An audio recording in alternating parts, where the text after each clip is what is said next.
رنگ دکھا جاتی ہے، صحبت اللہ والوں کی اللہ سے ملوا جاتی ہے، صحبت۔ الحمدللہ رب العالمین والعاقبۃ للمتقین والصلاۃ والسلام علی سید المرسلین، اما بعد۔ قال اللہ تبارک و تعالی فی کلامہ المجید، اعوذ باللہ من الشیطان الرجیم، بسم اللہ الرحمن الرحیم۔ وَكَذَلِكَ جَعَلْنَاكُمْ أُمَّةً وَسَطًا لِتَكُونُوا شُهَدَاءَ عَلَى النَّاسِ۔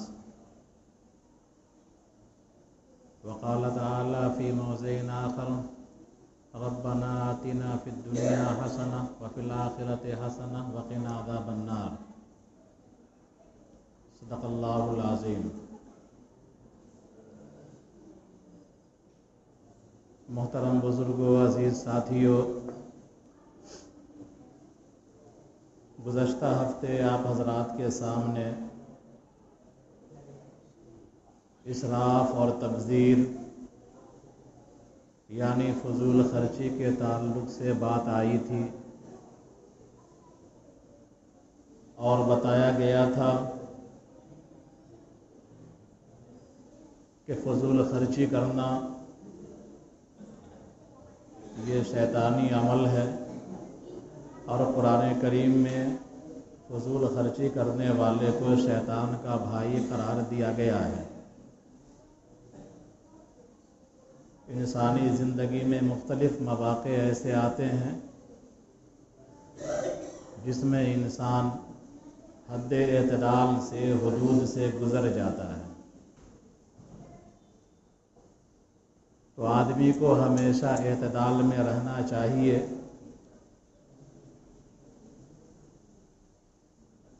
اور انسان کو معتدل انداز سے زندگی گزارنا چاہیے۔ میں نے جو آیت پڑھی ہے، اس آیت کا تعلق اسی چیز سے ہے جس کو ہم عرف عام میں اعتدال کہتے ہیں، جس کو اردو اور فارسی میں میانہ روی کہتے ہیں، درمیانی انداز اختیار کرنا۔ ہمارا جو دین ہے، دین اسلام ہے، ہمارا مذہب نہ عقیدے میں مبالغہ کو پسند کرتا ہے، نہ عبادات میں مبالغے کو پسند کرتا ہے، اور نہ ہی زندگی کے کسی امور میں مبالغے کو پسند کرتا ہے۔ مبالغے کا مطلب ہوتا ہے حد سے آگے بڑھ جانا، لمٹ کراس کر جانا۔ گزشتہ قومیں جو دنیا کے اندر بستی تھیں،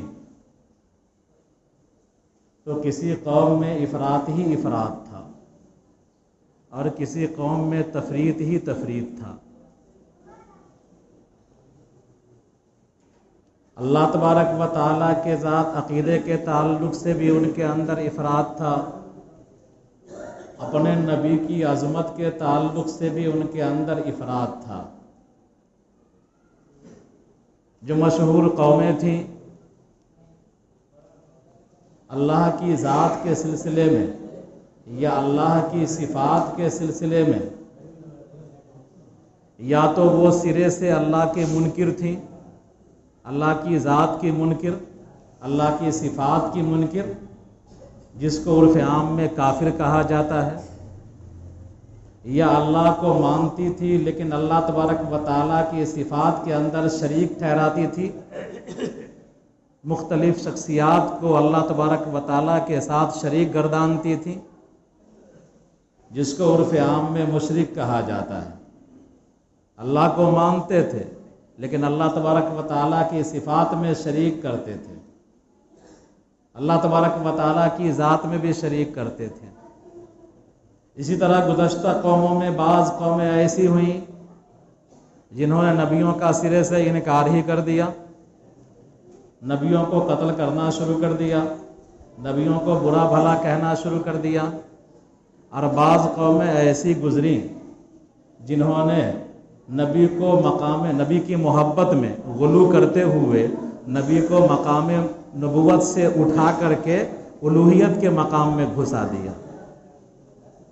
جیسے کہ حضرت عزیر کو ماننے والوں نے کہہ دیا کہ عزیر اللہ کے بیٹے ہیں. حضرت عیسیٰ کو ماننے والوں نے کہہ دیا کہ نعوذ باللہ حضرت عیسیٰ بھی اللہ کے بیٹے ہیں. تو یہ عقیدے کے اندر ان کے غلو تھا، افراد تھا، تفرید تھا. اسلام نے جو ہم کو عقیدہ دیا تو عقیدے کا جو پہلا بول ہی ہے وہ اعتدال پر مبنی ہے، لا الہ الا اللہ محمد الرسول اللہ. اس میں اللہ تبارک و تعالیٰ نے کلیئر کر دیا کہ اللہ رب العزت کے تعلق سے تمہارا نظریہ وہی ہونے چاہیے جو اللہ چاہتا ہے. یعنی اللہ تبارک و تعالیٰ ذات کے اعتبار سے بھی اکیلا ہے، اللہ تبارک و تعالیٰ صفات کے اعتبار سے بھی اکیلا ہے.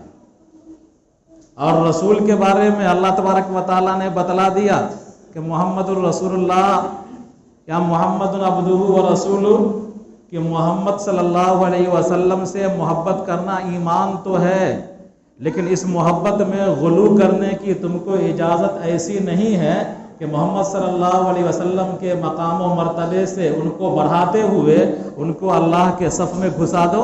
یہ تم کو اس کی اجازت نہیں ہے. محمد صلی اللہ علیہ وسلم اللہ کے بندے ہیں، اللہ کے رسول ہیں. تو عقیدوں کا جہاں تک معاملہ تھا، اسلام نے درمیان کا نظریہ پیش کیا، اور اللہ کا فضل ہے کہ یہ امت اسی نظریے کو تھامے ہوئی ہے. اور آج تک الحمدللہ اس امت نے مجموعی اعتبار سے رسول کا جو مقام تھا رسول کو اسی مقام پر رکھا ہے، اور اللہ تبارک و تعالیٰ کا جو مقام الوہیت ہے اللہ تبارک و تعالیٰ کے سلسلے میں مجموعی اعتبار سے اس امت نے ایسا ہی نظریہ رکھا ہے. ہاں البتہ کچھ شاعری میں غلو ہو جاتی ہے، جیسے کہ مثال کے طور پر ہندوستان کے اندر بریلوی مکتب فکر ہے، وہ اڑان گڈان شاعری کر دیتا ہے، رسول کو رسول کے مقام سے اونچا اٹھا کر کے خدا کے مقام میں داخل کر دیتا ہے. جیسے کہ وہ لوگ ایک شعر کہتے ہیں کہ اللہ کے پلے میں وحدت کے سوا کیا ہے، لینا ہے ہمیں جو کچھ لے لیں گے محمد سے. یعنی اللہ تبارک و تعالیٰ بس اکیلا ہے، اس کو کچھ اختیار نہیں ہے، اور اس نے اپنا سارا اختیار نعوذ باللہ محمد صلی اللہ علیہ وسلم کو دے دیا. خوب بجتی ہے یہ قوالیاں، رجب کے زمانے میں خوب بجتی ہیں. بہرحال یہ چھٹے پھوٹے واقعات ہیں، لیکن مجموعی اعتبار سے اس امت نے اپنے رسول کے ساتھ اور خدا کے ساتھ ویسا ہی نظریہ رکھا ہے، ویسا ہی عقیدہ رکھا ہے جیسا کہ اللہ رب العزت نے اور نبی کریم صلی اللہ علیہ وسلم نے ہم کو تعلیم دیا ہے. عبادات کا معاملہ آئیے. عبادات کے معاملے میں بھی اللہ تبارک و تعالیٰ نے اور جناب نبی کریم صلی اللہ علیہ وسلم نے ہم کو میانہ روی اختیار کرنے کی تلقین کی ہے اور حکم دیا ہے. یعنی اللہ تبارک و تعالیٰ کو پانے کے لیے، اللہ کی رضا کا حاصل کرنے کے لیے دنیا کو ترک کر دینے کا ہم کو حکم نہیں دیا ہے. گزشتہ قوموں کے اندر یہ نظریہ تھا کہ اگر تم کو اللہ رب العزت کو پانا ہے، اللہ کی معرفت حاصل کرنی ہے، اللہ کا محبوب بننا ہے تم کو، تو دنیا سے تم کو کسی قسم کا کوئی تعلق نہیں ہونی چاہیے. تم تارک الدنیا ہو جاؤ، دنیا کو چھوڑ دو، جاؤ جنگل میں بسیرا کرو، سادھو بن جاؤ، سنت بن جاؤ، پادری بن جاؤ، راہب بن جاؤ. اسلام نے سکھایا ربنا آتنا فی الدنیا حسنہ وفی الآخرۃ حسنہ وقنا عذاب النار. اسلام نے یہ نظریہ دیا کہ تم کو دنیا سے بھی فائدہ اٹھانا ہے اور آخرت تمہارا مقصود ہے. اللہ کو پانے کے لیے تم کو جنگل کی خاک چھاننی نہیں پڑے گی اور کسی دریا کے کنارے زندگی گزارنا نہیں پڑے گا، بلکہ تم چکا چوند محلوں میں رہ کر کے بھی اللہ کو پا سکتے ہو، شہروں میں رہ کر کے بھی اللہ کو پا سکتے ہو، جنگلوں میں رہ کر کے بھی اللہ کو پا سکتے ہو، اپنے گھروں میں رہ کر کے بھی اللہ کو پا سکتے ہو. تم کو ویسا تارک الدنیا ہونے کی ضرورت نہیں ہے. اسی دنیا میں لوگوں نے اپنے اعتبار سے خدا کو پانے کے لیے اپنی باڈی کو سکھا لیا اور یہ سمجھا کہ ہم کو مکتی مل گئی، ہم نجات پا گئے. اسی دنیا میں لوگوں نے کھڑا کر اپنا ہاتھ سکھا لیا اور ہاتھ گرایا ہی نہیں. اسی دنیا میں لوگ اللہ کو پانے کے لیے اپنے خیال سے، ان کا جو نظریہ اس اعتبار سے اپنے آپ کو پانے کے لیے بالیاں پہن لی اپنی شرمگاہوں میں کہ ہم کو عورتوں سے کوئی تعلق ہی نہیں ہے تاکہ خدا ہم سے خوش ہو جائے، ان کے عقیدے کے اعتبار سے، ان کے نظریے کے اعتبار سے۔ اسلام نے کہا ربنا آتنا فی الدنیا حسنہ، کہ تم کو دنیا کی بھلائی بھی مقصود ہے اور آخرت تمہاری منزل ہے، تم کو دنیا سے بھی فائدہ اٹھانا ہے، دنیا میں رہ کر کے دنیا کو برتتے ہوئے اعتدال کے ساتھ تم کو زندگی گزارنا ہے اور آخرت کی تیاری کرنی ہے۔ اللہ کا فضل ہے کہ مجموعی اعتبار سے یہ امت اس پر گامزن ہے۔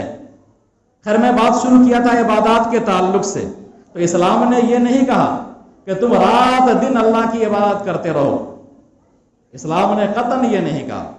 2-3 احادیث یاد آ رہی ہیں کہ ایک مرتبہ 3 صحابی جناب نبی کریم صلی اللہ علیہ وسلم کے پاس آئے، آپ کے گھر آئے، آپ صلی اللہ علیہ وسلم گھر پر نہیں تھے، ازواج مطہرات سے ملاقات ہوئی، پردے میں رہ کر کے ان تینوں صحابی نے نبی کریم صلی اللہ علیہ وسلم کے معمولات کے بارے میں دریافت کیا کہ رسول اللہ صلی اللہ علیہ وسلم کا عمل کیا تھا، آپ کی عبادت کا حال کیا تھا۔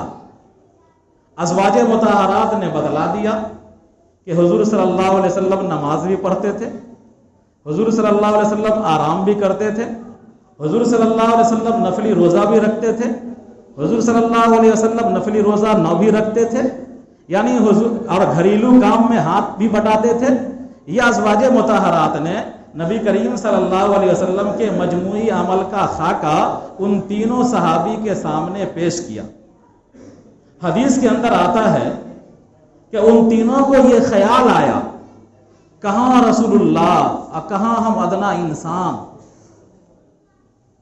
کہاں رسول اللہ صلی اللہ علیہ وسلم اور کہاں ہم ادنا درجے کے انسان، آپ تو بخشے بخشائے نبی ہیں، آپ کو عبادات کی کیا ضرورت ہے، عبادات تو ہم کو کرنا چاہیے۔ کأنہم تقالوہا کا لفظ ہے حدیث کے اندر کہ ان کو یہ لگا کہ حضور صلی اللہ علیہ وسلم کو عبادات کی ضرورت نہیں ہے اور حضور صلی اللہ علیہ وسلم کی عبادت معمولی ہو تو کام چل جائے گا، وہ تو رسول اللہ ہے، لیکن ہم کو اللہ کی معرفت حاصل کرنے کے لیے، اللہ کا محبوب بندہ بننے کے لیے ہم کو خوب عبادت کرنی ہوگی۔ ایک شخص نے کہا، عہد کیا کہ میں اب روزہ ہی روزہ رکھوں گا، دن میں روزہ ہی رہوں گا۔ دوسرے نے عہد کیا کہ میں رات میں نماز ہی پڑھوں گا، سوؤں گا ہی نہیں۔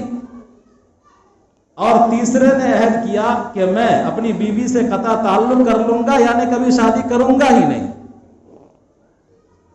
بہرحال ان تینوں نے ایسا عہد کر لیا۔ ایک نے عہد کیا کہ ہم زندگی بھر نفلی روزہ رکھتے رہیں گے، دوسرے نے عہد کیا کہ ہم ہمیشہ نماز پڑھتے رہیں گے، رات میں سوئیں گے ہی نہیں، تیسرے نے عہد کیا کہ ہم شادی بیاہ کریں گے نہیں، بیوی سے تعلق رکھیں گے ہی نہیں۔ اور یہ ایسا اس لیے کیا تاکہ ہم اللہ کے محبوب ہو جائیں۔ نبی کریم صلی اللہ علیہ وسلم اتنے میں تشریف لے آئے اور ان کا جو عہد تھا آپ صلی اللہ علیہ وسلم نے سن لیا یا آپ کو بتلا دیا گیا وحی کے ذریعے سے۔ آپ صلی اللہ علیہ وسلم نے ان تینوں کو بلایا اور ان تینوں کو بلانے کے بعد آپ نے ان تینوں کو نصیحت کی اور ارشاد فرمایا کہ دیکھو روزہ بھی رکھو اور 9 بھی رکھو، رات میں نماز بھی پڑھو اور سو بھی، اس لیے کہ ان لبدنک علیک حقا، کہ تمہارے بدن کا تم پر حق ہے، وَإِنَّ لِعَيْنِكَ عَلَيْكَ حَقًّا، کہ تمہاری آنکھ کا بھی تم پر حق ہے، وَإِنَّ لِزَوْجِكَ عَلَيْكَ حَقًّا، تیری بیوی کا بھی تم پر حق ہے، لہذا میں تم سب میں سب سے زیادہ اللہ سے ڈرنے والا ہوں، میں روزہ بھی رکھتا ہوں، 9 بھی رکھتا ہوں، رات میں عبادت کرتا بھی ہوں اور سوتا بھی ہوں، اور اپنی بیوی کے ساتھ تعلقات بھی رکھتا ہوں، زندگی گزارتا ہوں، لہذا تمہارے لیے میرا اسوہ کافی ہے۔ یہ آپ صلی اللہ علیہ وسلم نے نصیحت فرمائی۔ اس سے پتہ چلتا ہے کہ عبادات کے اندر بھی اعتدال مطلوب ہے۔ ایک دوسرے صحابی ہیں حضرت عمرو بن عاص رضی اللہ تعالی عنہ، وہ فرماتے ہیں اپنے بارے میں کہ ایک مرتبہ رسول اللہ صلی اللہ علیہ وسلم سے ہماری ملاقات ہوئی اور آپ صلی اللہ علیہ وسلم نے مجھ سے پوچھا کہ کیا مجھے یہ خبر نہیں ملی ہے تمہارے بارے میں، یعنی یہ خبر صحیح ہے جو میں پوچھ رہا ہوں تم سے کہ تم دن بھر نفلی روزہ رکھتے ہو اور رات میں عبادت کرتے ہو، خوب نمازیں پڑھتے ہو؟ تو حضرت عمرو بن عاص رضی اللہ تعالی عنہ نے فرمایا کہ یا رسول اللہ یہ حق ہے، ہمارا عمل ایسا ہی ہے کہ ہم ہمیشہ دن میں روزہ رہتے ہیں اور رات میں نوافل کا اہتمام کرتے ہیں، رات میں جاگتے رہتے ہیں، نوافل کا اہتمام کرتے ہیں۔ میں یہ موضوع کو لمبا کھینچوں گا، 2-3 ہفتے چلے گا انشاءاللہ۔ ابھی عبادات پر آ رہے ہیں، پھر معاملات پر آئیں گے، اخلاقیات پر بھی آئیں گے۔ تو حضرت عمرو بن عاص رضی اللہ تعالیٰ عنہ نے کہا یا رسول اللہ یہ حق ہے، میں ایسا کرتا ہوں کہ دن بھر روزہ رکھتا ہوں، رات میں نوافل کا اہتمام کرتا ہوں اور سوتا نہیں ہوں۔ آپ صلی اللہ علیہ وسلم نے ارشاد فرمایا اے عمرو، تم روزہ رکھ بھی اور نہ بھی رکھو، رات میں نوافل پڑھو بھی اور آرام بھی کرو، تمہارے لیے بہتر ہے کہ تم مہینے میں اگر تم کو روزہ رکھنے کا شوق ہے زیادہ، نفلی عبادات کا اہتمام کرنے کا شوق ہے زیادہ، تو تم ایام 20 کا روزہ رکھا کرو، مہینے میں 3 دن روزہ رکھا کرو، اس کا ثواب زندگی بھر روزہ رکھنے کے ثواب کے برابر ہو جائے گا۔ یہ طاقتور تھے، مضبوط تھے۔ انہوں نے کہا یا رسول اللہ صلی اللہ علیہ وسلم ہم میں اس سے زیادہ کی طاقت ہے، یعنی مہینے میں 3 دن کیا ہم اور روزہ رکھ سکتے ہیں؟ اللہ کے رسول صلی اللہ علیہ وسلم نے ارشاد فرمایا کہ اگر تم مہینے میں 3 دن سے اور زیادہ روزہ رکھ سکتے ہو تو ایسا کرو ہفتے میں 1 دن رکھا کرو۔ انہوں نے کہا اس سے بھی زیادہ کی طاقت ہم کو ہے، تو انہوں نے کہا ایسا کرو تم صوم داؤدی پر عمل کرو، یعنی 1 دن روزہ رکھو اور 1 دن افطار کرو۔ بہرحال جوش تھا، جذبہ تھا، طاقتور تھے، مضبوط تھے۔ حضور صلی اللہ علیہ وسلم سے یہ فیسلٹی اپنے لیے تو حاصل کر لیا، لیکن جب وہ کمزور ہو گئے، ضعیف ہو گئے، تو وہ پچھتانے لگے اس بات پر کہ نبی کریم صلی اللہ علیہ وسلم نے ہم کو مہینے میں 3 دن روزہ رکھنے کے لیے کہا تھا، کاش کہ میں وہ اس رخصت کو لے لیتا اور زیادہ اصرار نہیں کرتا اور اپنی طاقت کا مظاہرہ کر کے اپنے اوپر زیادہ سختی نہیں کرتا۔ یہ افسوس کیا کرتے تھے۔ بہرحال یہ 2 صحابی کا واقعہ ہے۔ ان دونوں واقعہ سے پتہ چلتا ہے کہ عبادات کے معاملے میں ہم کو اعتدال اختیار کرنے کا حکم دیا ہے، اس لیے کہ ہمارا دین ہی دین معتدل ہے۔ وَكَذَلِكَ جَعَلْنَاكُمْ أُمَّةً وَسَطًا، کہ اللہ تبارک و تعالیٰ نے تم کو امت وسط بنایا، یعنی تم معتدل امت ہو، افراط اور تفریط سے تمہارا عمل پاک ہے، تمہارا مجموعی عمل افراط سے بھی پاک ہونا چاہیے اور تفریط سے بھی پاک ہونا چاہیے۔ عبادات بھی تمہاری ایسے ہی ہونی چاہیے، عبادات کے اندر اتنے غلو نہ کر جاؤ کہ تم اپنی صحت کو نقصان پہنچا دو، اور عبادات کی ایسے بے رغبتی ایسی نہ کرو کہ تم اپنی آخرت کو برباد کر لو، ایسا نہیں کرنا چاہیے۔ عبداللہ ابن مغفل رضی اللہ تعالیٰ عنہ ایک صحابی ہے۔ دعا کے اندر بھی اسلام نے حکم دیا ہے کہ دعا کے اندر بھی تم مبالغہ نہ کرو، حد سے زیادہ آگے نہ بڑھو، دعا بھی اعتدال کے ساتھ مانگو۔ عبداللہ ابن مغفل رضی اللہ تعالیٰ عنہ ایک صحابی ہیں، وہ اپنے گھر میں تھے، ان کا بیٹا نماز پڑھا، نماز پڑھنے کے بعد اس نے دعا کیا اللہ تبارک و تعالیٰ سے، اور دعا زور سے مانگا۔ اس نے دعا کے اندر یہ الفاظ کہے یا اللہ جنت کے داہنے طرف، اس نے دعا کے اندر جو الفاظ کہے کہ اے اللہ جنت کے داہنے طرف جو سفید مکان ہوگا وہ مکان مجھے عنایت فرما۔ عبداللہ ابن مغفل رضی اللہ تعالیٰ عنہ کے صاحبزادے نے رات میں اٹھ کر کے دعا مانگا، اور ان کے ابا سن رہے تھے، صحابی تھے، کہ اے اللہ جنت کے داہنے طرف جو سفید مکان ہوگا وہ مجھے عنایت فرما دے۔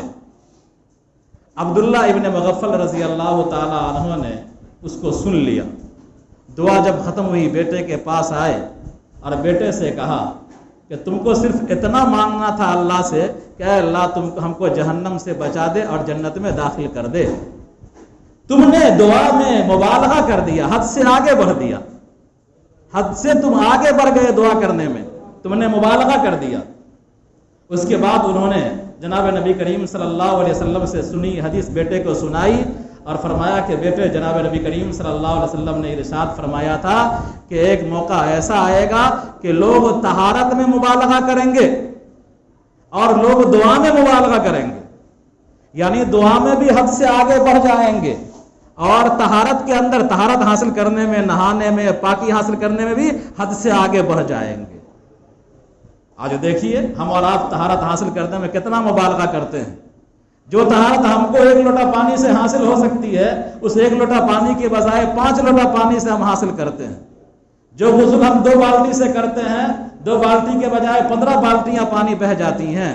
تو نبی کریم صلی اللہ علیہ وسلم کی حدیث بیٹے کو سنائی کہ بیٹا ایک وقت آئے گا کہ لوگ طہارت کے اندر مبالغہ کریں گے اور لوگ دعاؤں کے اندر مبالغہ کریں گے، لہذا تم ایسی دعا مت مانگا کرو۔ تمہارے لیے اتنا کافی تھا کہ تم اللہ سے کہتے کہ اللہ جہنم سے پناہ عطا فرما اور جنت میں مجھے داخلہ عطا فرما۔ لہذا ہم کو دعا کے اندر بھی مبالغہ کرنے سے منع کیا گیا ہے، عبادات کے اندر بھی مبالغہ کرنے سے منع کیا گیا ہے، اور انشاءاللہ معاشرتی امور اگلے ہفتے آئیں گے۔ اللہ تبارک و تعالی ہم سب کو اعتدال پر رکھے اور اعتدال کو سمجھنے کی اور اعتدال کے ساتھ زندگی گزارنے کی توفیق عطا فرمائے۔ ربنا تقبل منا انک انت السمیع العلیم۔